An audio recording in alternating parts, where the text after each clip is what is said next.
ಆರಾಮ ಹುಡುಗರು ಗಲಾಟೆ ಮಾಡ್ಬೋದು ಇವಾಗ ಅವ್ರು ಮಾಡಿ ಜಾಲಿ ಜಾಲಿ ಅಲ್ಲ ಎಲ್ಲ ಜಾಲಿ. ಹುಡುಗರೆಲ್ಲ ಇಷ್ಟ ತನಕ ಬರ್ತಾರೆ, ಅವ್ರು ಯಾರೋ ಬರ್ತಾರೆ, ಭಾಷಣ ಮಾಡ್ತಾರಲ್ಲೇ ಇರೋಲ್ಲೇ ಪ್ರೋಗ್ರಾಮು ಶುರುವಾಗ ತಡ ಐತಿ ಅಂತೆಲ್ಲ ಮಾತಾಡಕ್ ಹೋಗಿ ಈಗೀಗ ಬರಕತ್ತಾರಲ್ಲ. ಲೇಡೀಸ್ ಎಲ್ಲ ಬೇಗ ಅವ್ರು ಲೇಡೀಸ್ ಯಾವಾಗಲೂ ಹಂಗೆ ಸೀರಿಯಲ್ ಶುರು ಆಗಿದ್ದ ಅರ್ಧ ಗಂಟೆ ಮುಂಚೆನೆ ಟಿವಿ ಮುಂದೆ ಹಾಜರು.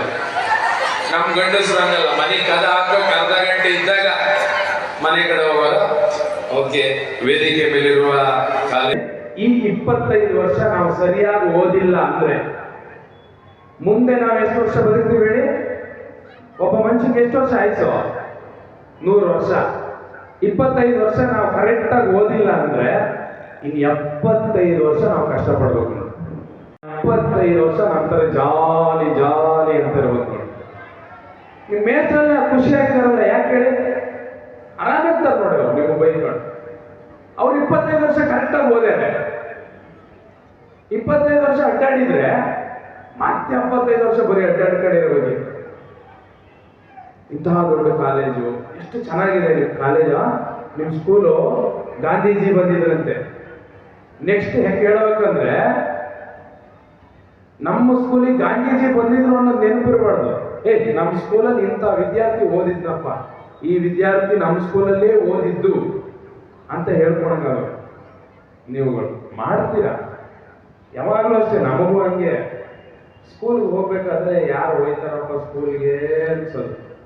ಎಲ್ಲ ಮುಗಿದಾದ ಮೇಲೆ ಅಯ್ಯೋ ಸ್ಕೂಲ್ ಮುಗಿದು ಹೋಯ್ತಾ, ಸ್ಕೂಲಿಗೆ ನಾವು ಹೋಗ್ಬೇಕಿತ್ತಲ್ಲ. ಮಕ್ಕಳೇ, ಇಲ್ಲಿ ಎಷ್ಟು ಜನ ಶ್ರೀಮಂತರಿದ್ದೀರಾ, ಎಷ್ಟು ಜನ ಬಡತನದಲ್ಲಿದ್ದೀರಾ ನನಗೆ ಗೊತ್ತಿಲ್ಲ. ನಾನು ನೋಡಿರೋ ಬಡತನ ಸದ್ಯಕ್ಕೆ ಯಾರು ನೋಡೋದು ಬೇಡ. ನಮಗೆ ಎಷ್ಟು ಬಡತನ ಇತ್ತಂದ್ರೆ, ನಾನು ನಿನ್ನೆ ನಮ್ಮ ಮೇಷ್ಟ್ರ ಹತ್ರ ಹೇಳ್ತಾ ಇದ್ದೆ, ನಮ್ಮನ್ನ ಮೀಟ್ ಆಗಕ್ಕೆ ಬಂದಾಗ, ನಾವು ಬೆಳಗ್ಗೆ ಸ್ಕೂಲಿಗೆ ಹೋದ್ರೆ ನಮ್ಮ ತಾಯಿ ಕೆಲ್ಸಕ್ಕೆ ಹೋಗೋಳು. ಬೇರೆಯವ್ರ ಮನೆದು, ನಮ್ದು ಮಲ್ನಾಡಲ್ಲಿ ಕೊಟ್ಟಿಗೆ ಕೆಲಸ ಅಂತ, ಅಂದ್ರೆ ದನಗಳಿಗೆ ಹುಲ್ಲು ತಂದು ಹಾಕೋ, ತೊಪ್ಪೆ ಎತ್ತಾಕೋದು, ಸಗಣಿ ಎತ್ತಬೇಕು, ಮೈ ತೊಳಸ್ಬೇಕು, ಇದೆಲ್ಲ ಕೆಲಸ ಮಾಡೋದು ನಮ್ಮ ತಾಯಿ. ಅಂದ್ರೆ ನಮ್ಮ ಊರಿನ ದೊಡ್ಡ ಮಂದಿ ಇರ್ತಾರಲ್ಲ, ಅವ್ರ ಮನೆ ಕೆಲ್ಸಕ್ಕೆ ಹೋಗೋಳು.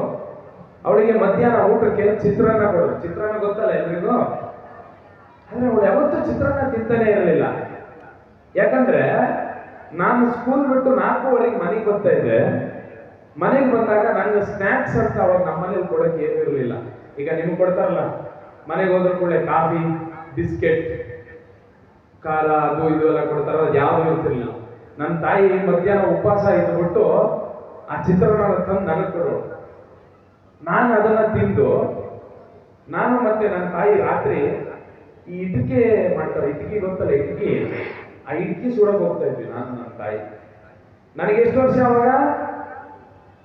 ಬರೀ 7 ವರ್ಷ. ನಮಗೆ 7 ವರ್ಷದಿಂದ ಇವಾಗೆಲ್ಲ ನಿಮಗೆ ಆರಾಮ ಇದೆ ನೋಡಿ, book, pen, cycle, school, bus ಎಲ್ಲ ವ್ಯವಸ್ಥೆ ಇದೆ. ನಾನು 5 ಕಿಲೋಮೀಟರ್ ಪ್ರತಿದಿನ ನಡಿಬೇಕಿತ್ತು. ಸ್ಕೂಲ್ಗೆ ಹೋಗಿ 5 ಕಿಲೋಮೀಟರ್ ನಡೆದು ಬರಬೇಕಿತ್ತು. ಆದ್ರೆ ಎಂತ ದುರಂತ ನೋಡಿ, ಇಷ್ಟೆಲ್ಲ ಕಷ್ಟಪಟ್ಟು ಇದು ಮಾಡ್ತಾ ಇದ್ರು. SLC fail. ನಾನು SLC ಫೇಲ್ ಆಗ್ಬಿಟ್ಟಿನಿ. ಮನೇಲಿ ಮೆಟ್ಟಾಗಿ ಹೊಡೆದ್ರು. ಇನ್ನು SLC ಫೇಲ್ ಆಗಿದ್ದು 3 ಮಂದಿ ಗಂಡು ಮಕ್ಕಳು ತೋರಿಸಲ್ಲ. ಈಗ ನಮ್ಗೆ ಬಹಳ ಬೇಜಾರಾಯ್ತು. SLC ಅಯ್ಯೋ ನಮ್ಮನ್ನ ಮೇಷ್ಟ್ರು ನನ್ ಫೇಲ್ ಮಾಡಿ, ಆಯ್ತು ಬಿಡು ನಾನು ಫೇಲ್ ಮಾಡಿರಲ್ಲ ಆಯ್ತು ಅಂತ ಹೇಳ್ಬಿಟ್ಟು ನಾನು ಸೀದಾ ಬೆಂಗಳೂರು ಬಂದೆ. ಬೆಂಗಳೂರು ಬಂದ್ರೆ ಒಂದು ಒಳ್ಳೆ ಕೆಲಸ ಸಿಗ್ತದೆ. ಯಾವ ಇಂಜಿನಿಯರು ಡಾಕ್ಟರ್ಗೂ ಸಿಗಂಗಿಲ್ಲ. ಎಂಥ ಕೆಲಸ ಅದು! ಬೆಂಗಳೂರು ಸಾರ್ವಜನಿಕ ಶೌಚಾಲಯ ಅಂದ್ರೆ ಪಾಯ್ಖಾನೆ ತೊಳೆಯೋ ಕೆಲಸ. ಒಬ್ಬೊಬ್ರದ್ದು ಒಂದೊಂದು ಸ್ಮೆಲ್ಲು. ಪಾಯ್ಖಾನೆ ತೊಳಿಬೇಕಿತ್ತು ನಾವು. ನನಗೆ ಸಂಬಳ ಕೊಡ್ತಾ ಇದ್ರು, ತಿಂಗಳಿಗೆ 800 ರೂಪಾಯಿ ಸಂಬಳ. ತಿಂಗಳ ಪೂರ್ತಿ ಪಾಯ್ಖಾನೆ ತೊಳೆದ್ರೆ 800 ರೂಪಾಯಿ ಸಂಬಳ ಕೊಡೋದು ನಮಗೆ. ಅದನ್ನು ಮಾಡಿ ಅದಾದ ಮೇಲೆ ಮತ್ತೆ ಒಂದು ಹೋಟ್ಲು ಸೇರ್ಕೊಂಡ್ವಿ. ಮನೇಲಿ ತಿಂದಿದ ತಟ್ಟೆ ತೊಳೆಯಲ್ಲ ನಾವು. ಏ ಅಮ್ಮ ನೀ ತೊಳಿ, ಏ ಅಪ್ಪ ನೀ ತೊಳಿ.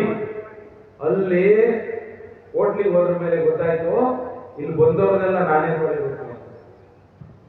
ಎಲ್ಲರದ್ದು ತೊಳೆದ್ವಿ. ಒಂದ್ ದಿವಸ ಬಹಳ ಬೇಜಾರಾಯ್ತು.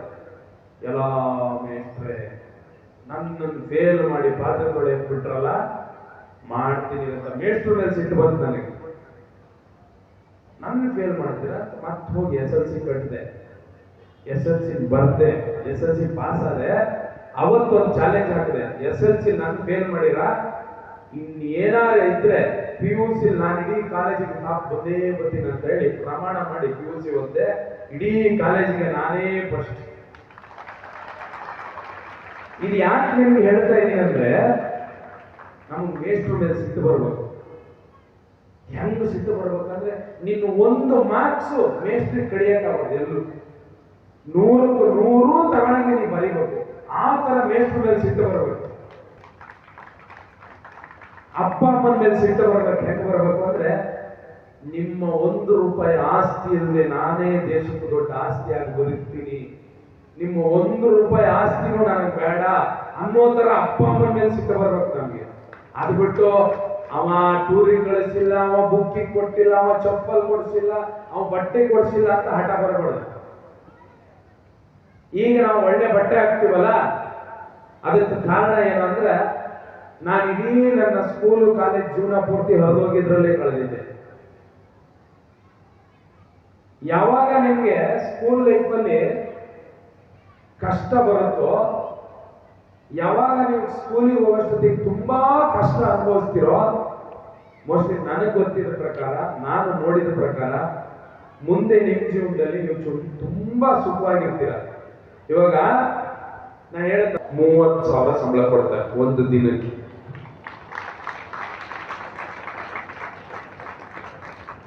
ಯಾವ್ದಕ್ಕೆ ಹೇಳ್ತೀನಿ ಅಂದ್ರೆ ಮಕ್ಕಳೇ, ನಾವು ಈ ಜಗತ್ತಲ್ಲಿ ಯಾರನ್ನ ಮೆಚ್ಚಕ್ಕಾಗಲ್ಲ. ಅವನಂದ್ರೆ ಸೂಪರ್ ಬಿಡು, ಇವನ್ ಮುಂದೆ ಯಾರು ಇಲ್ಲ ಬಿಡು. ಈಗ ನಾನೇ ಬಿಚ್ಚಿಗಿಲಿಗೆ ಗೆದ್ದಿನಿ, ಒಂದು 50 ಜನ ಖುಷಿಯಾಗಿರ್ತದೆ, ಇನ್ನೊಂದು 10 ಜನ ತೆಗಿಲಿ ಅವ ಯಾವ ಆಗ್ತವೆ, ಅವೇನ್ ಮಾಡ್ತಾನೆ ಅಂತ. ಹಂಗೆ ನಾವೆಲ್ಲರೂ ಬಹಳ ಮೆಚ್ಚಕ್ಕಾಗಲ್ಲ. ನನ್ನ ಮಕ್ಕಳಿಗೆ ಕೇಳ್ಕೊಳ್ಳೋದಿಷ್ಟೇ, ನೀವು ಯಾರನ್ನ ಮೆಚ್ಚಕ್ ಹೋಗ್ಬೇಡಿ.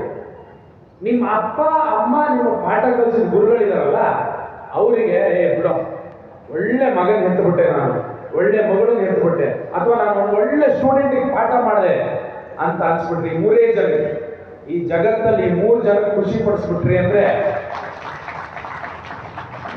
ಯಾರಿಗೂ ನೀವು ಖುಷಿ ಪಡಿಸೋದು ಬೇಡ.